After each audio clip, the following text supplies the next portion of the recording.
Bom dia, está no ar o Jornal do Boris. O Jornal do Boris é um sobrevoo pelos principais acontecimentos do Brasil e do mundo a partir das primeiras páginas dos jornais. Pobre sim, honrado nunca. É uma frase do Chacrinha que eu gosto e se adapta muito aos dias atuais. Claro que eu não estou falando do Brasil. Claro, é evidente que eu não estou falando do Brasil. Pobre, sim. Honrado, nunca. E outra frase que eu gosto do saudoso Chacrinha é tudo na mais perfeita confusão. Bom, manchete da Folha de São Paulo. Autor do PL do aborto pressiona por votação logo e Centrão recua. Olha, tem uma informação distribuída aí pelos jornais que, pelo jeito, pelo correr da carruagem, o Congresso, através das suas lideranças, vai recuar e não votar, colocar de lado essa questão do aborto.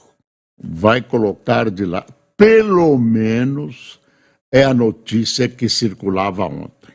Essa questão do aborto, tem gente que não desistiu, entre os deputados e lideranças.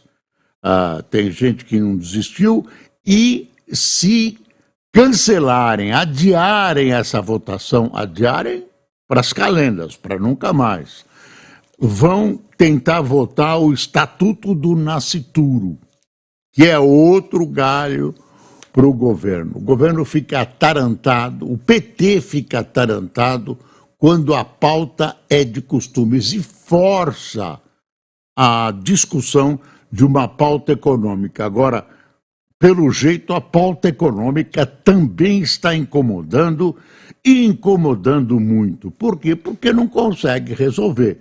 Quer dizer, a conta do Brasil não fecha. O que está acontecendo?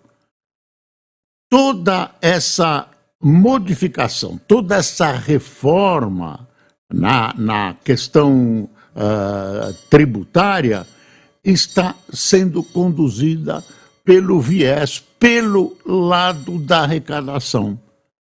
E não, nem pode falar em contenção de despesas, só arrecadação. E quando faltou dinheiro, está faltando, não fecha, a conta não fecha, o que acontece? Disfarçadamente ou não, vão tentando aumentar a arrecadação de impostos. Um pouco ali, um pouco aqui, subsídios ali, subsídios aqui.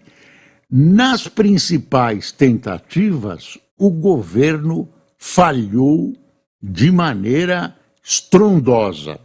Por exemplo, a questão do ICMS, né, do desconto do ICMS, propostas que são propostas que os grandes economistas taxam de amadoras. Às vezes não o fazem pessoalmente, publicamente, porque existem relações de respeito e amizade e não vale a pena.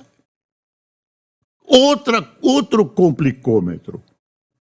O Fernando Haddad, o ilustre ministro da Fazenda, fala uma linguagem e o presidente da República fala outra que muitas vezes, ou que na maioria das vezes, se choca com a opinião e até com a ação de Fernando Haddad. Então, aí está a mais perfeita confusão, né? Aí está. Aí vem o Fernando Haddad e toma uma iniciativa, vem a presidente do PT e dá um pau tremendo na iniciativa do Fernando Haddad. Então, a gente não sabe como é que vão ficar as coisas. Tem uma foto que a Folha publica hoje, que eu achei, no mínimo, pitoresca. Dá uma espiada, ó. E aí está assim: Petrobras vai quitar dívida de 20 bi com União. Lula, do PT, se debruça sobre a presidente da Petrobras, Magda Chambriand, em evento em Brasília. Conselho de Administração da estatal aprovou o pagamento em parcelas. Tem vários significados, né? Inclusive que quem manda é o Lula. Inclusive, enfim, é uma foto para analisar e pensar. Tem nada de sensual, nada de assédio, isso é bobagem. Tem um significado de domínio, de estar sobre, mas dá uma espiada. E você pode tirar, mas é uma foto para pensar. Eu gosto de fotos assim. Mas tem uma foto que não se faz gostar, que é o que aconteceu ontem no Rio Grande do Sul. De novo, as chuvas assolaram algumas regiões do Rio Grande do Sul. Dá uma espiada, isso é uma foto de ontem. Cidades do interior do Rio Grande do Sul voltam a sofrer com enchentes. Lajeado, no Rio Grande do Sul, tomada pelas águas do Taquari. Após a chuva do fim de semana, após a chuva do fim de semana, Estado deixou de arrecadar 1 bilhão e 700 milhões de ICMS de 1º de maio ao dia 12, devido a cheias. A população gaúcha,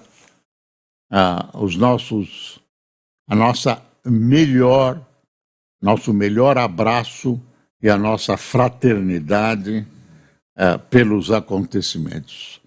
A televisão mostrou lances históricos dessa população que sempre vai tentar de novo, e com coragem, e muitas vezes com a esperança estampada em seus semblantes.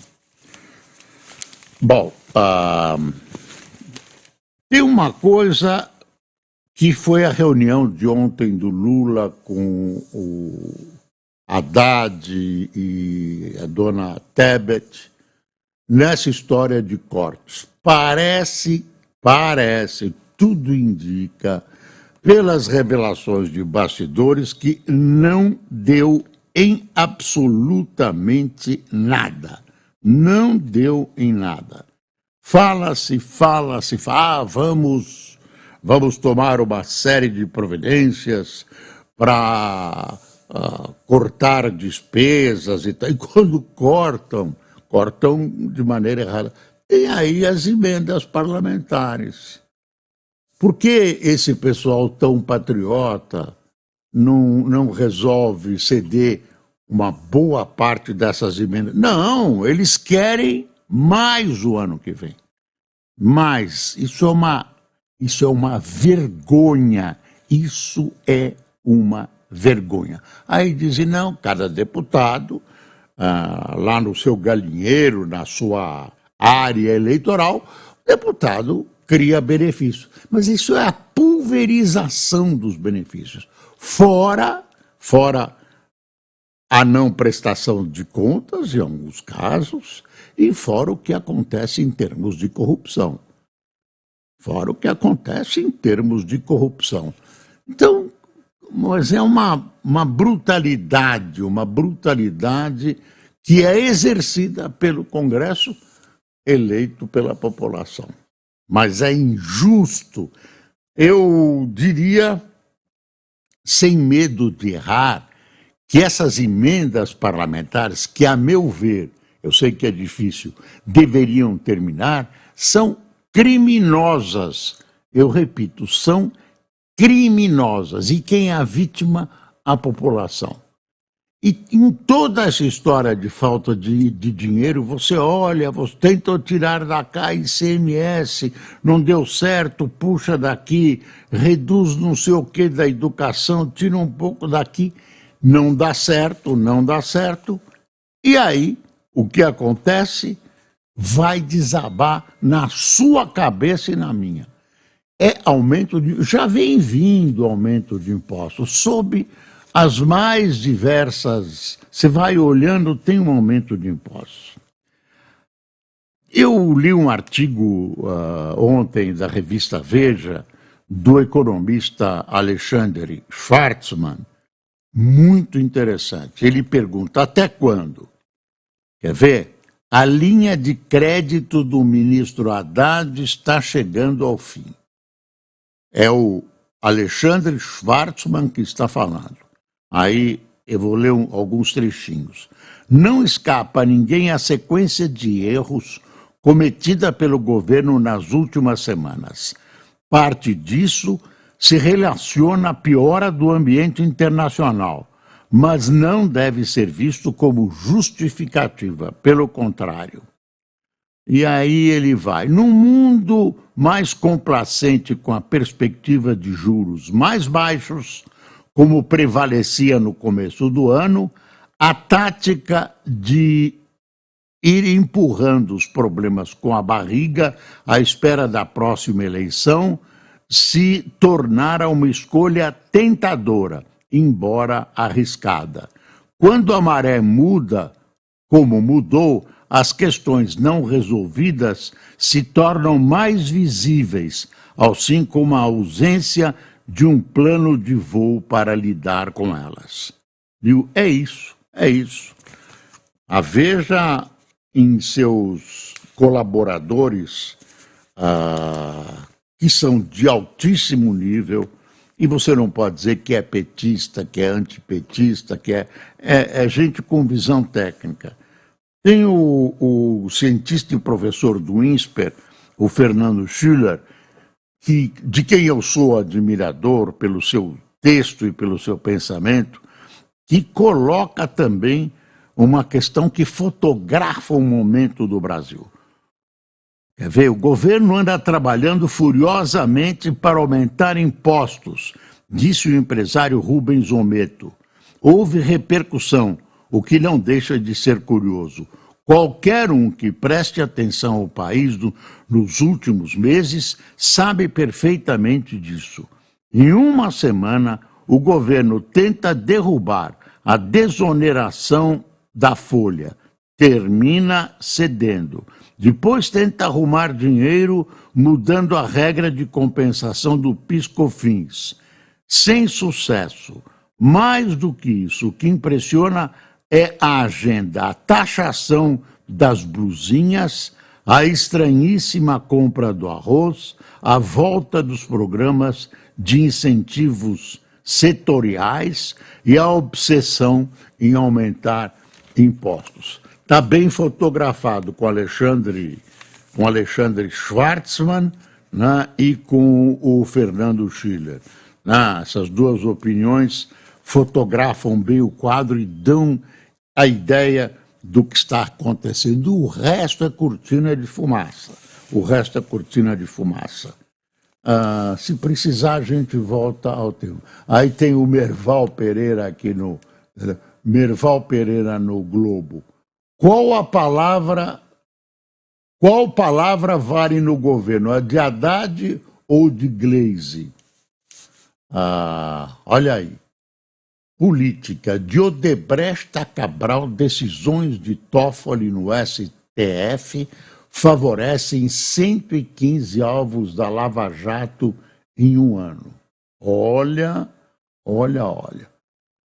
Tem uma pesquisa Quest de eleição no Rio que dá no primeiro turno 51% de votos para Paz, Ramagem 11%, Tarcísio Mota 8%. 20% anulariam ou não compareceriam às urnas. Joias de Bolsonaro. Pai e filho, General Lourena e Mauro Cid, depõem a PF no mesmo horário sobre o novo item. É hoje. Dólar dispara e projeções pioram. Que está na mesa de Lula, o que está na mesa de Lula para cortar gastos? E claro, a tendência é sempre cortar errado. Vão pegar, eu imagino que querem pegar a saúde e educação. Em decisão sigilosa, Moraes remove conta que chamou Lira de estuprador.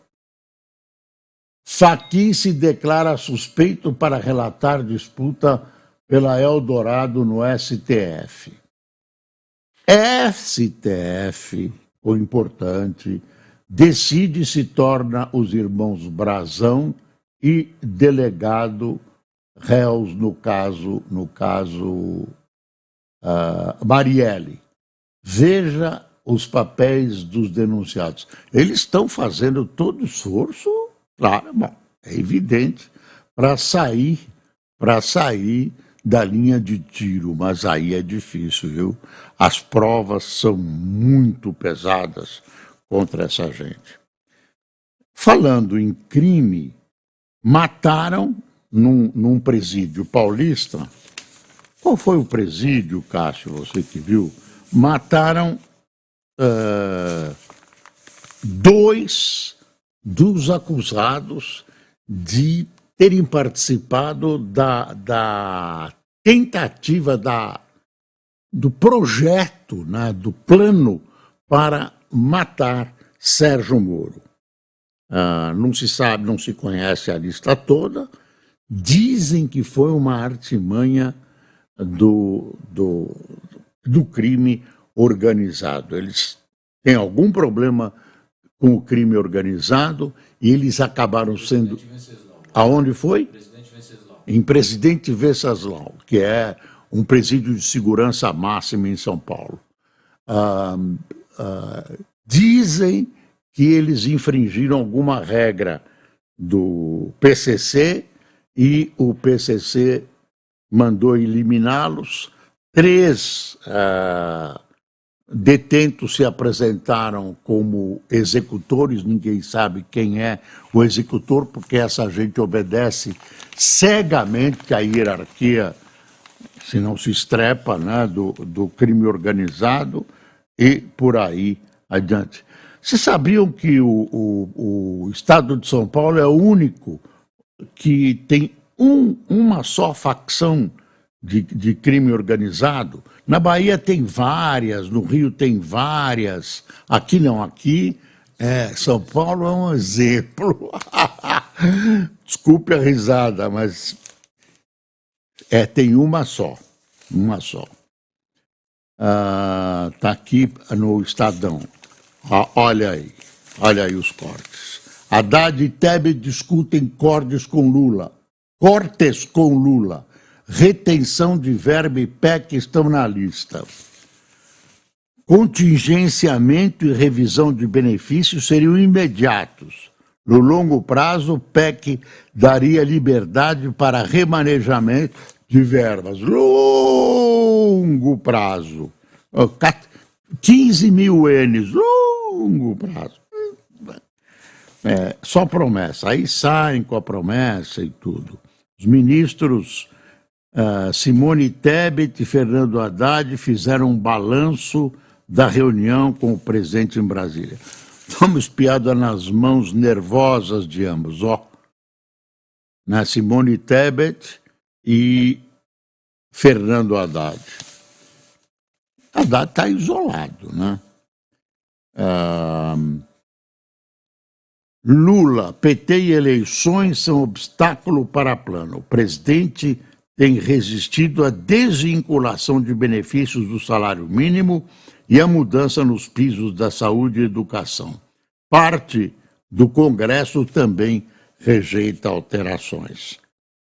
Faz parte desse contexto o que vamos cortar. Eu acho que eles sentam lá e dizem, olha, quanto nós vamos aumentar e quanto nós vamos gastar mais. Sempre fica essa impressão, é errada, né? Mas fica essa impressão, quanto nós vamos gastar. Porque eles saem de lá, o Lula começa a gastar mais. Dino, olha só, afirma que o orçamento secreto não acabou e cobra Lula e o Congresso.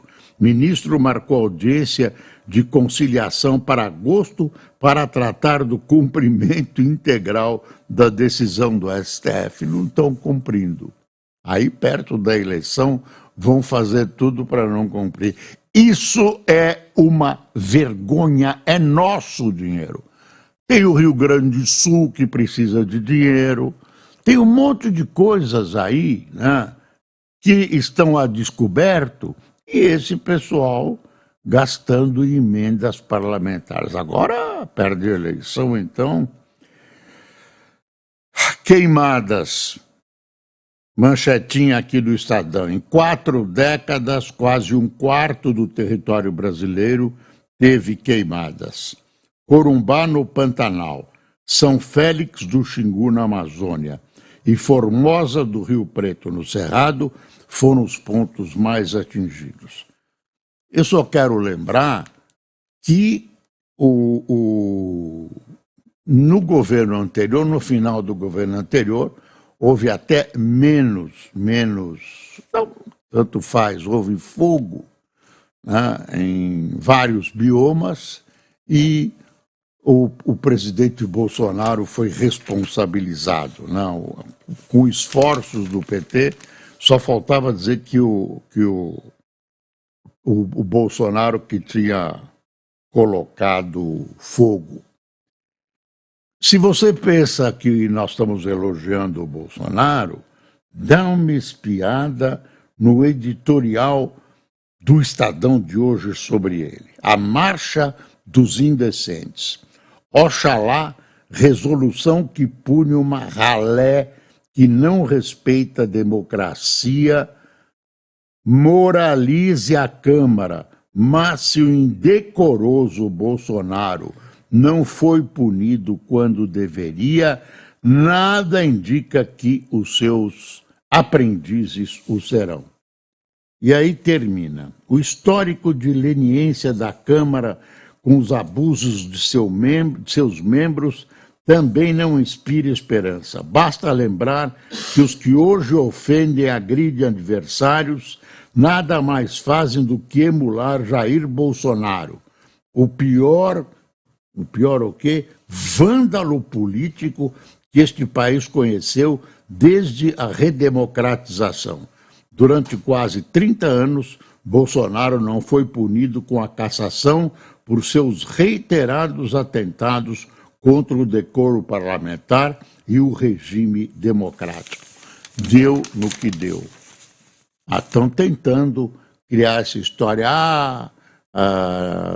Delação não pode ser feita dentro de presídio. Coitado, a pessoa está no presídio psicologicamente pressionada, então a delação não é uma delação correta. Bobagem, mentira. Se acabarem com a delação dentro de presídio, acabou a delação premiada. Acabou, que é um instituto extremamente positivo, porque a pessoa faz a delação e depois os fatos precisam ser comprovados. Não é à toa, ninguém vai preso só por causa da delação, ninguém é condenado por causa da delação. Isso está sendo feito, basicamente, vão libertar um monte de gente, basicamente para tentar proteger o ex-presidente Bolsonaro. E também é uma vergonha, porque para proteger Bolsonaro se abre mão de um instituto moralizador, do instituto que tenta, de alguma maneira, dar um ponto final na criminalidade política que assola este país. É o fim da picada. Governo e Congresso não provam fim do orçamento secreto. STF fará conciliação. Que conciliação, nada. STF tinha que dar uma paulada e acabar com isso. Uma decisão que não é cumprida. As pessoas menos aquinhoadas pelo poder, quando não cumprem ordens judiciais, vão para a cadeia. Responsável por planejar atentado contra Moro é assassinado.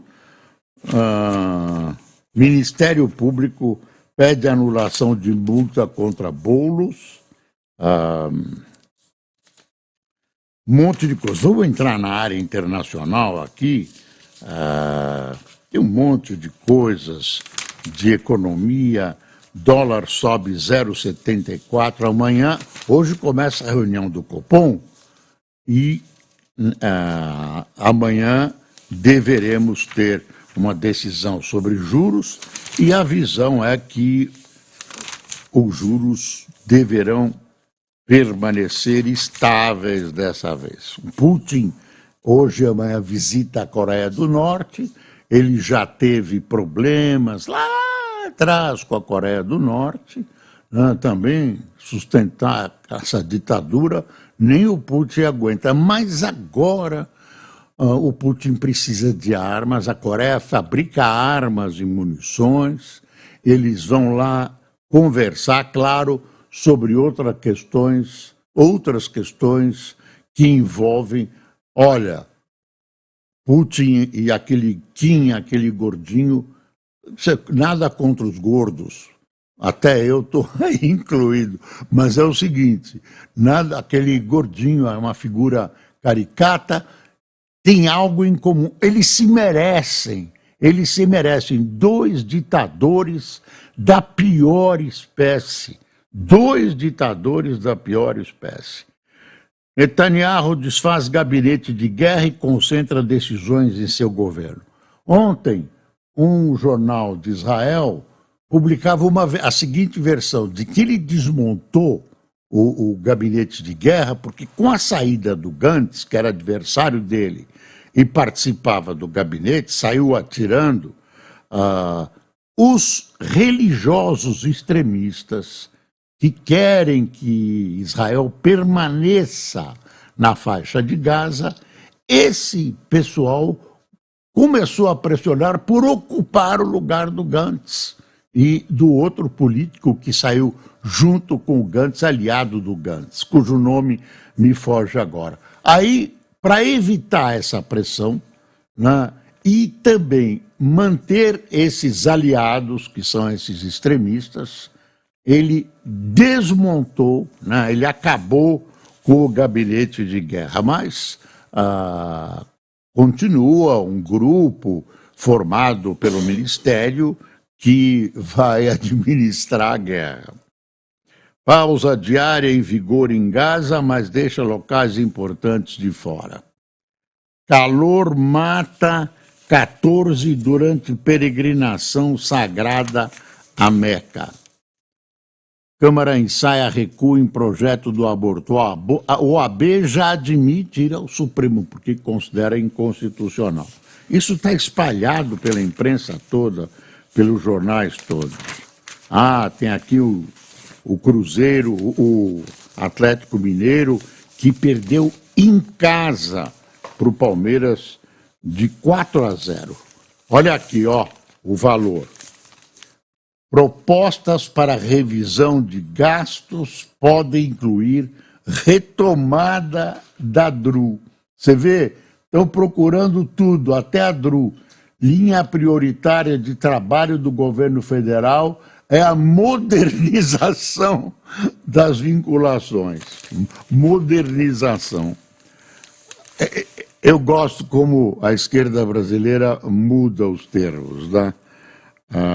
Deixa eu ver aqui, mercado segue pressionado, dólar vai a 5,42 centavos.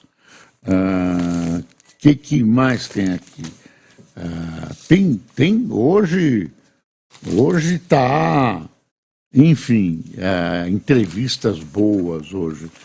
Zanin se alinha a Lula na economia, mas não a pauta de costumes. O Zanin está sendo interessante, Deixa eu ver aqui o Globo, se tem mais alguma coisa. pai e filho, General Loreno e Mauro Silva, depõem no mesmo horário. Eu já disse isso, mas agora apareceram, a gente desconhece os detalhes. Outras joias. Merval Pereira, qual a palavra vale do governo? A de Haddad ou de Gleisi? Miriam Leitão, estranho o caso do setor que não pagou PIS/COFINS e está usando créditos. Puxa, esse é interessante ver, não dá mais tempo. Bom, quem tomou café com a gente hoje?